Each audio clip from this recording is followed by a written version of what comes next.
Storm, Cyclops, Jean Grey. In the live-action X-Men movies and some other cases, these characters tend to be relatively bland or stupid. You know what happens to a toad when it's struck by lightning? The same thing happens to everything else. I think it's because these characters are just so specific. There's so many tiny things that make them who they are that are just hard to really grasp. And for some of the first superhero comic adaptations, I get it, but I am Storm, mistress of the elements! Aurora Monroe controls the weather. Winds weave around her. Lightning screams to be let free, erratically striking the ground. But all of it is guided by her delicate hand. Before she joins the X-Men, she is literally seen as a god by her people and behaves as such. I am here, my children. What do you wish of me? There's a drought upon the land, Blessed One.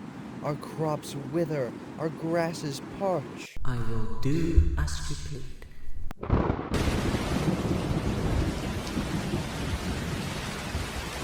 While she may seem like it, she does not revel in the power she has.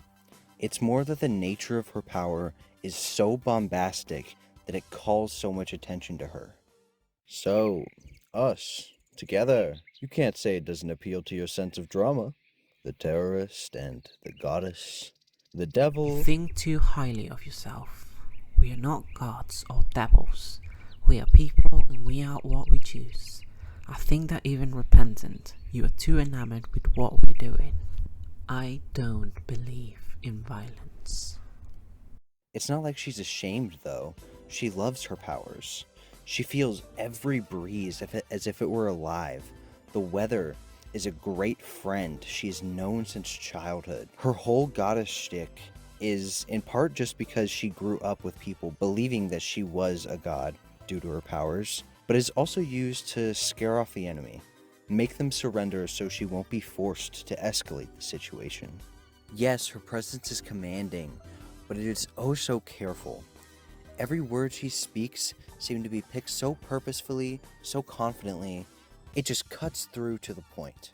And another great example of this is a scene that comes after a demon looks into the minds of Storm and Forge. This is a moment where Storm has lost her abilities, and she's feeling a lot of self-doubt, a lot of maybe self-hatred, but that comes from the lack of her abilities rather than having them, where most other mutants, like Forge, has this self-hatred because of the way that people have treated him for his abilities. Strange to feel grateful. Towards the demon? What are demons but reflections of our fears and shame? Things we bury within us, hide from loved ones, even as they poison our hearts, until we finally heal our adversary by embracing it. And in that moment, she's so kind, so thoughtful of how they both feel, and she knows just exactly what to say. She knows how delicate living things are. She feels the words that leave your mouth travel on the airwaves just as much as she feels a bird soar in the sky. This is also what makes Storm a great leader. She's understanding of those around her and able to command them faithfully. The X-Men are a big, broken group of people that without each other would be spiraling. She wrangles the winds that without her would scatter into all different directions, just like her team. But the one person that can make even this goddess kneel. I'm always careful, Storm. It's part of my charm.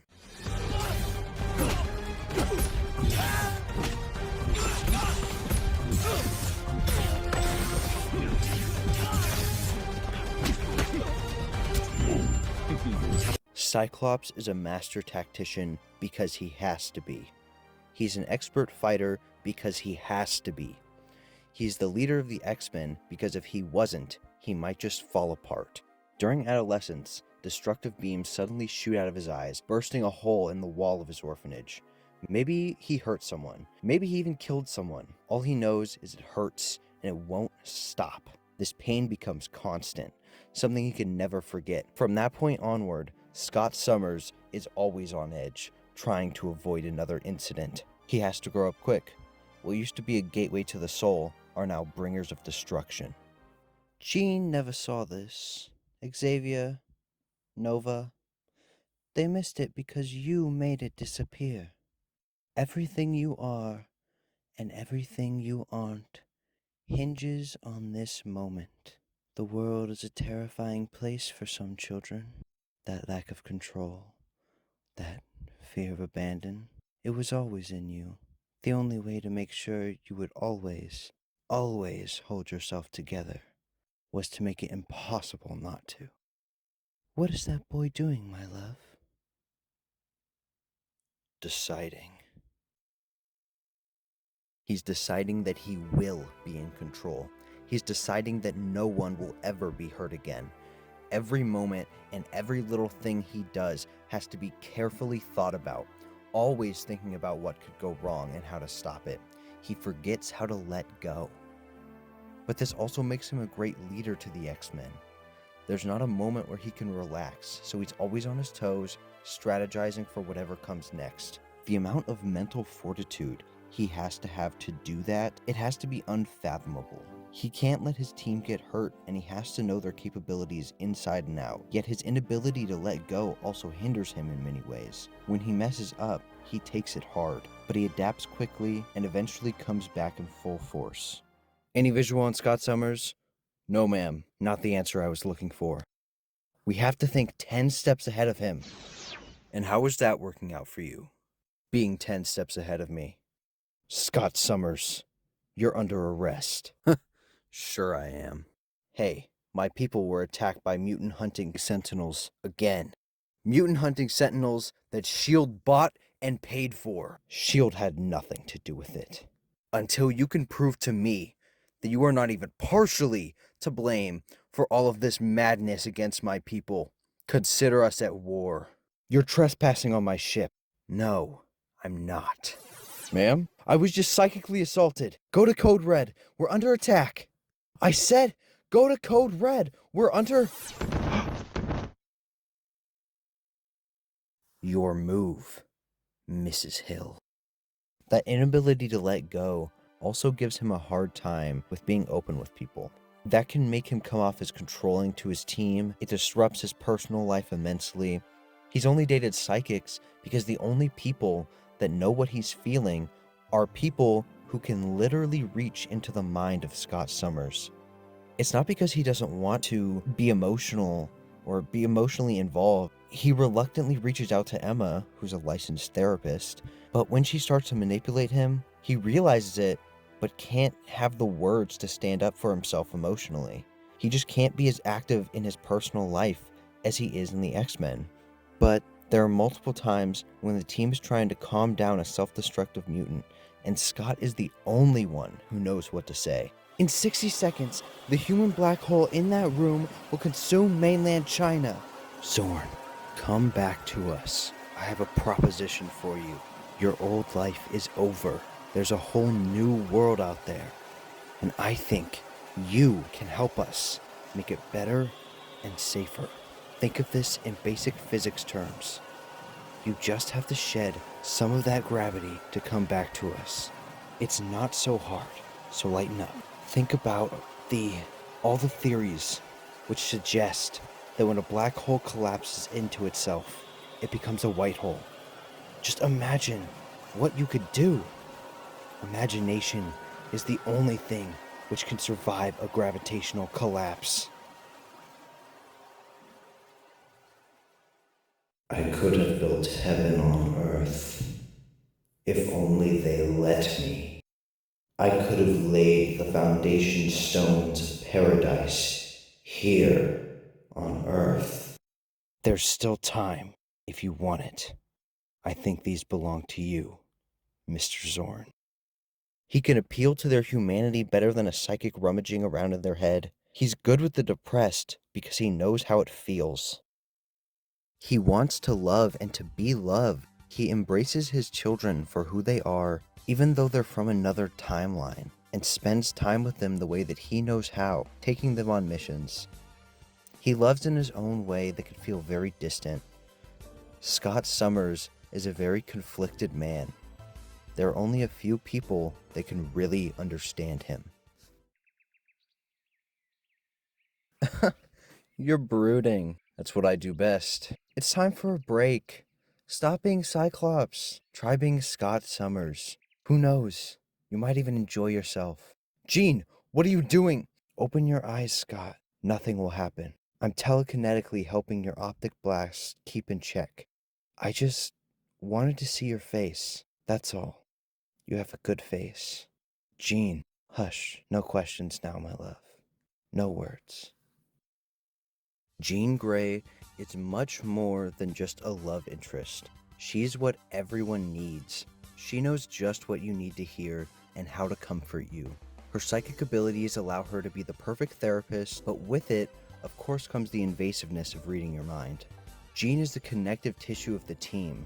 There may be stretches or strains, but she's there, keeping it all together. Hank? Hank, what is it? It's nothing. Cassandra called me an animal, Jean. She said I was developing into a worm. You're not devolving, Hank. Look at me. You look magnificent. It's an improvement. Oh, come on, Jean. Do not patronize me. I used to have fingers. You knew me when I could play guitar. So now you can learn to play the drums, like you always wanted to. It's not funny. I'm so scared I'll wake up one day, like Gregor Samsa in his bed, and find I've been mutated into some kind of bug or a virus. I'm scared of her, Jean. We're all as scared as you, Hank. But there's a 15-year-old boy upstairs who has to live inside a force field because his skin is so sensitive he can be cut to pieces by a breeze. And you're his hero. Cassandra has no concept of cooperation, Hank. That's how we'll beat her. When she's gone, and she does die a lot, there's this gap where her lack of presence is felt. The stories feel so much more lonely without her because everyone is affected. At the same time, Jean is quite snarky and has a bit of a temper. It's all playful, but there's always a bit of truth in her words.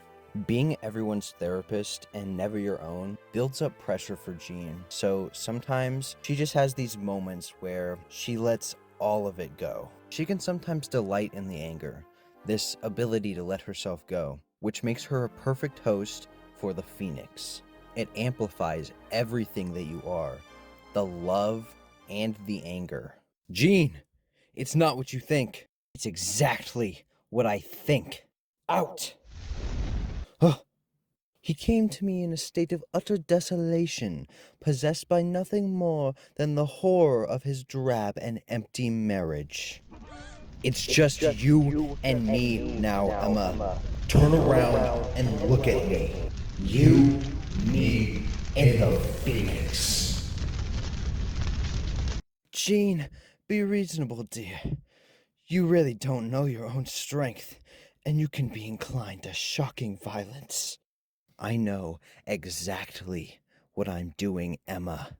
Get out of my thoughts! But the fire of the Phoenix burns through lies, you understand? Jean, listen to yourself. Don't do this. Don't hurt me like this. Don't bring me back here. That's your father? Your mother's barely conscious. I can feel 3 different prescription tranquilizers. Addiction seems to run in the family, along with the fear of your father. My brother Christian didn't stay a user. No, he went insane. Stop this. But what about you, Emma?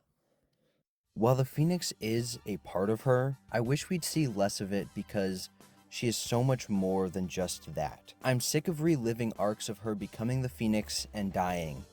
And Jean does not need Scott, but their dichotomy deepens each respective character. Unlike Scott, Jean denies the position of parenthood when it comes to adopting her parallel children.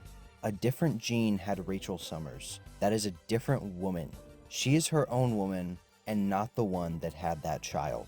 A lot of people criticize Jean for this, but I think if you were put in the same position and you were not prepared for it, you would do the same.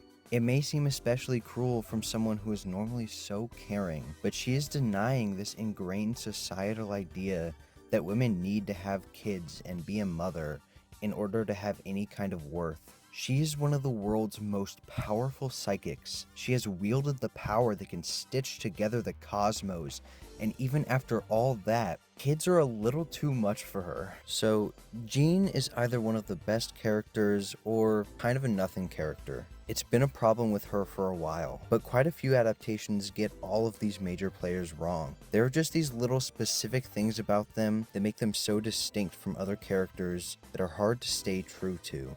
But also the movies weren't focused on them, nor can a film really condense so many decades of comics into one story that well. But anyway, this video was more of just an excuse to talk about these characters.